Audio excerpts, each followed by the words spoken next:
தேர்தல் பிரச்சாரங்களின் போது வாக்குகளை அபகரிப்பதற்காக அவர்கள் தங்களுடைய பிரச்சார மேடைகளில் அல்ல பிரச்சார நடவடிக்கைகளில் அவ்வாறான பாட்டுக்களை முன்னெடுத்திருந்ததாக ஒளிபரப்பியதாக பல தகவல்கள் பதிவில் இருக்கின்றன.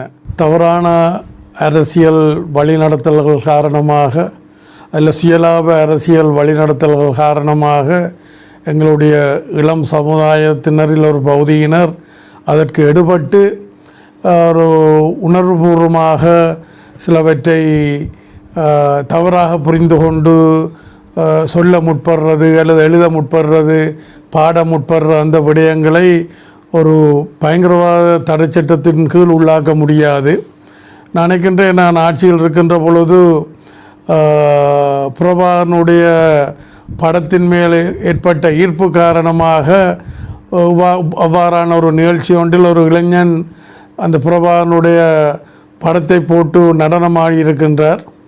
அப்போ இந்த செய்தியை போலீஸார் அறிந்து கொண்டு அவரை கைது செய்து அவரை பயங்கரவாத தடை சட்டத்தின் கீழ் நடவடிக்கை எடுக்க முற்பட்ட வேளையில் நான் போலீஸாரோடு தொடர்பு கொண்டு அவருடைய தாயார் என்னை வந்து சந்தித்து தன்னுடைய கவலையை வெளிப்படுத்திய பொழுது நான் போலீஸாரை தொடர்பு கொண்டு தயவு செய்து பயங்கரவாத தடை சட்டத்தின் கீழ் அதை கொண்டு செல்ல வேண்டாம், சாதாரண சட்டத்தின் கீழ் தான் அதை நீங்கள் பார்க்க வேண்டும், அது ஒரு அறியாமல் தவறான வழிநடத்தல் இல்லை தவறான அரசியல் வழிநடத்தலுக்குள் எடுபட்டு விட்டார்கள். அன்னபடியால் அவர்களுக்கு ஒரு பொது மன்னிப்பு கொடுத்து விடுமாறு கேட்டிருந்தேன்.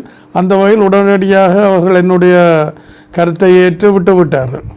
அதே போல் இன்றைய ஆட்சியாளர்கள் கூட இங்கே வடமாகாணத்தில் தங்களுடைய தேர்தல் பிரச்சாரங்களின் போது வாக்குகளை அபகரிப்பதற்காக அவர்கள் தங்களுடைய பிரச்சார மேடைகளில் அல்ல பிரச்சார நடவடிக்கைகளில் அவ்வாறான பாட்டுக்களை முன்னெடுத்திருந்ததாக ஒளிபரப்பியதாக பல தகவல்கள் பதிவில் இருக்கின்றன. அதையும் இந்த சந்தர்ப்பத்தில் நான் தெரிவித்துக் கொள்ள விரும்புகின்றேன்.